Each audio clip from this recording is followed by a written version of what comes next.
Assalamualaikum, selamat sejahtera. Apa khabar semua? Sihat ke? Kita kembali lagi dalam tajuk sudut dan tangent bagi bulatan bab 6. Dan video ini adalah video yang last dalam tajuk tingkatan 3 khusus dalam tajuk sudut dan tangent bagi bulatan.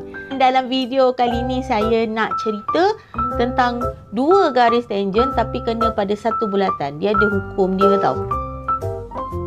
Tapi kalau siapa tak tengok lagi video yang lepas, pergi tengok video yang lepas dulu ya. Jangan terus terjah tengok video ni. Takut sekejap lagi bila saya cerita tak faham pula. Kita tengok soalan yang ini. Saya beri satu bulatan yang mana dia ada dua garis tangent. Mana garis tangentnya? Iaitu dekat BA, AB ni satu garis tangent. AC ni satu garis tangent. Dia kena pada satu bulatan. Jika dua tangent kepada satu bulatan, dia berpusat pada O dengan titik ketangenan dia pada B dan C. Kalau tak tahu apa titik ketangenan, tengok video yang lepas. Ada dekat link. Masing-masing bertemu pada titik A. Jumpa kat sini. Maka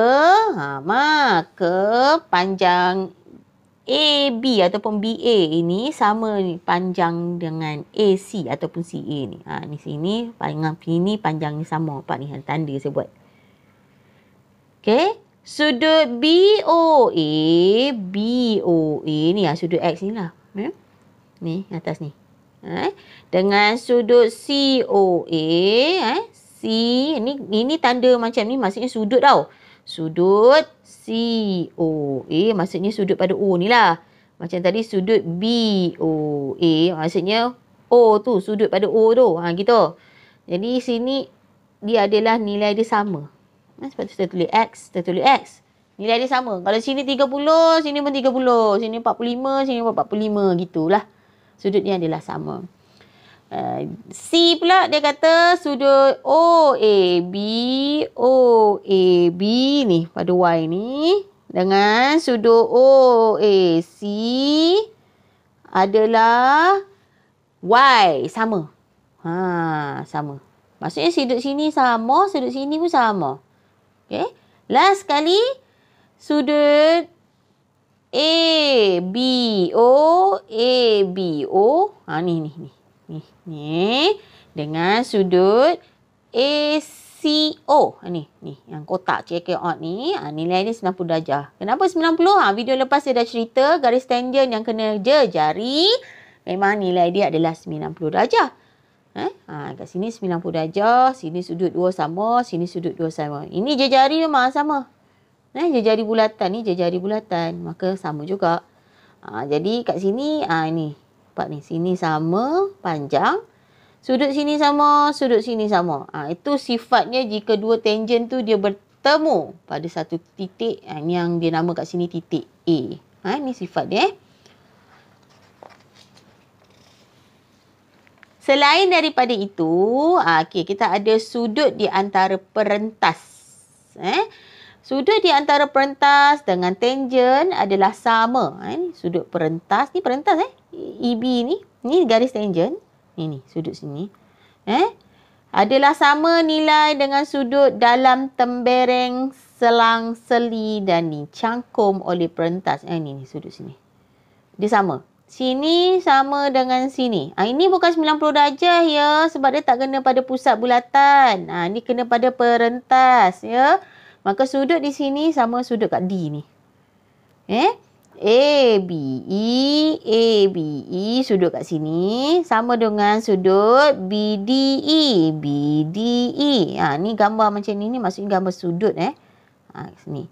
Sudut sini dengan sini sama. Sini 45, sini 45. Sini 35, sini 35. Sini 75, sini 75. Samalah. Sama juga dengan gambar rajah yang kedua ni. Kita ada satu perentas, ada tangent in between. Antara perentas dengan tangent ni, dekat sini garis ni, iaitu CBD punya sudut sama nilai sudut ini dengan sudut pada E ni. Iaitu sudut BED. Sini sama. Ni sama. Nampak? Dia bertentangan. Kalau sini 35 darjah, sini 35. Kalau sini 75 darjah, sini 75. Dia automatik. Itu adalah hukum bagi sudut di antara perentas dengan tangent. Ini adalah contoh soalan yang saya nak berikan. Contoh soalan pertama dalam video ini. Dalam rajah di bawah, PQ dan RQ. Mana PQ? PQ, RQ merupakan dua tangent bagi bulatan yang berpusat dekat kosong ataupun O. Yang mana dia bertemu dekat Q. Cari nilai X, Y, Z.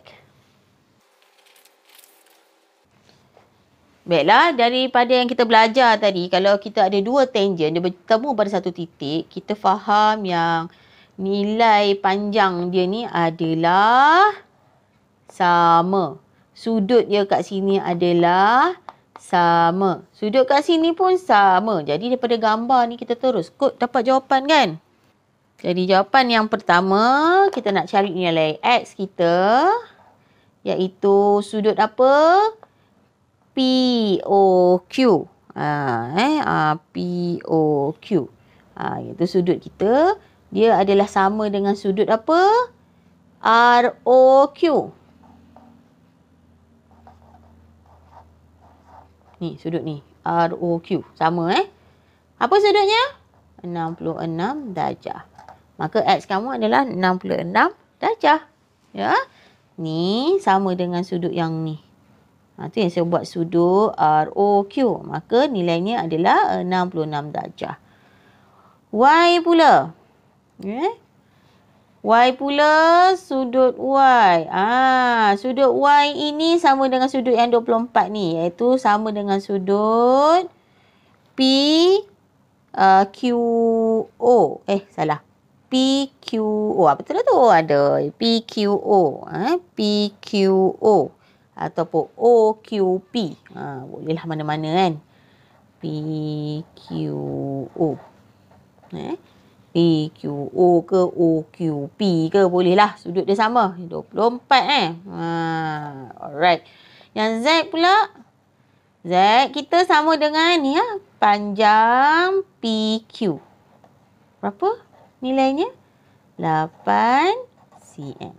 Terus tengok tak ada kira apa-apa. Terus tengok tak ada kira apa-apa. Kena tahu hukum sahaja. Jom kita tengok contoh soalan yang kedua.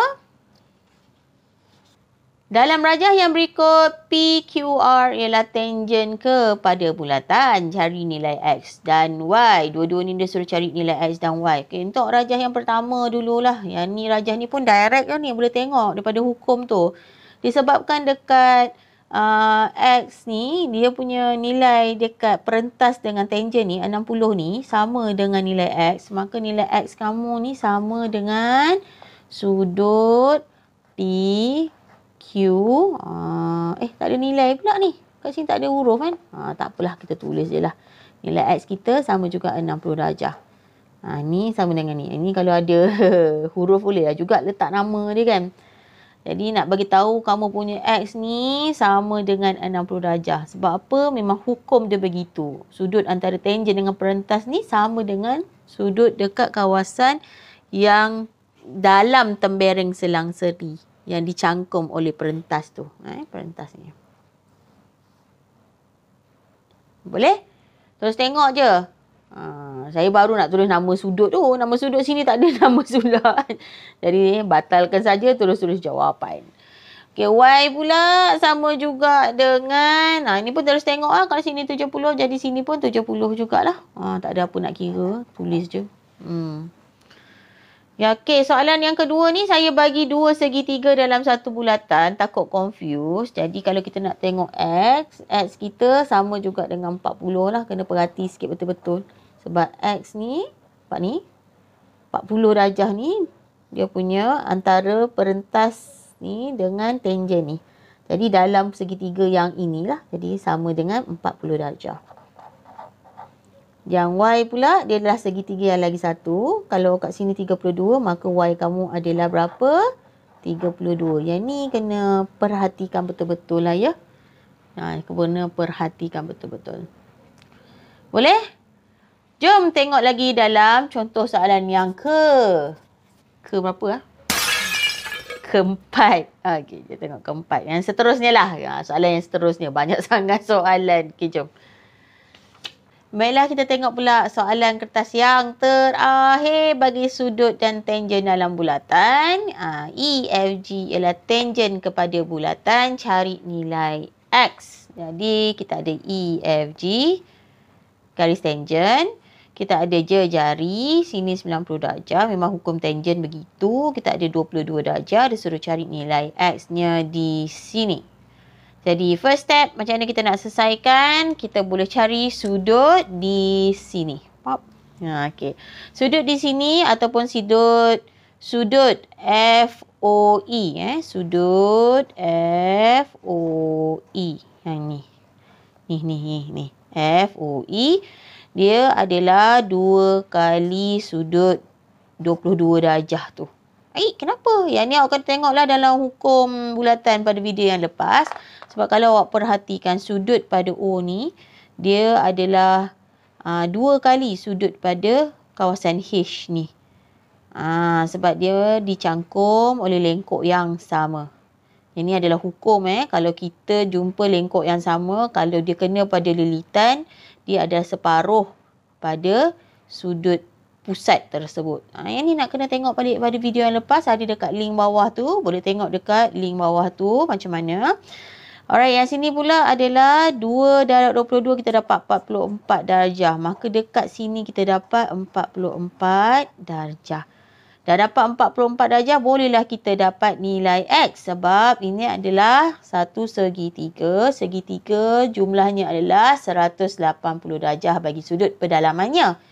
Maka kita tahu X tambah dengan 90 darjah. Ni kotak ni 90 darjah sebab dia tangen.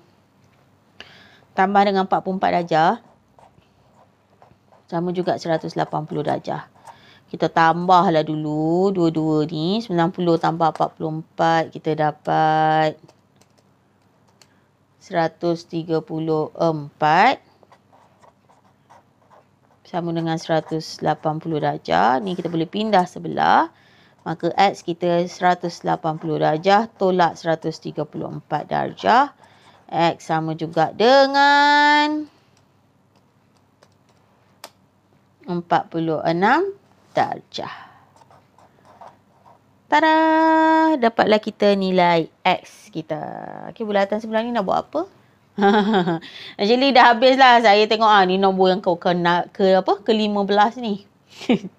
Contoh soalan yang ke-15 dalam tajuk ni. Banyak juga soalan saya dah share dengan siapa-siapa yang tengok video ni. Okay.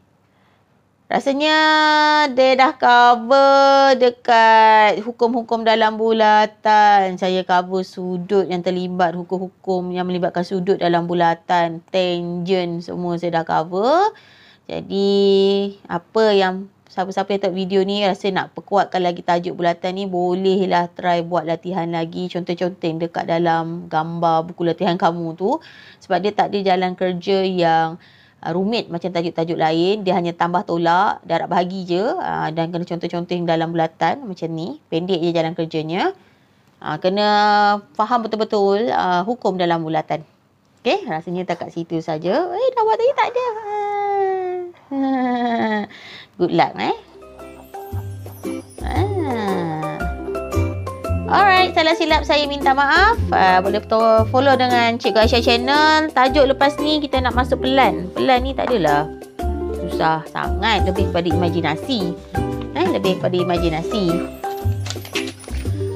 Boleh follow tajuk bab 7. Bukan bab 6 Bab 7 pada video minggu depan. InsyaAllah doakan saya kesihatan yang baik. Masa yang cukup untuk saya produce video. Video ni perlukan satu komitmen. Komitmen yang kuat. Jadi nak buat, nak edit, nak rakam semua tu perlukan masa, ilmu, komitmen untuk buat benda ni. Saya harap semua boleh support Cikgu Aisyah channel supaya saya boleh produce lagi banyak video. InsyaAllah kalau tak ada halangan boleh masuk sampai tingkatan 4 dengan 5 juga video.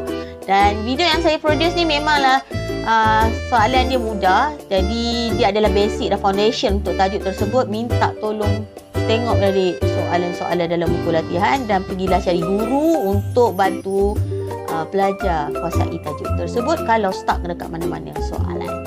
Salah silap saya minta maaf. Ajak kawan-kawan tengok Cikgu Aisyah channel. Kalau suka channel ni bolehlah like dan subscribe. Kita jumpa lagi dalam video yang seterusnya, bab 7. Nantikan. Bye-bye.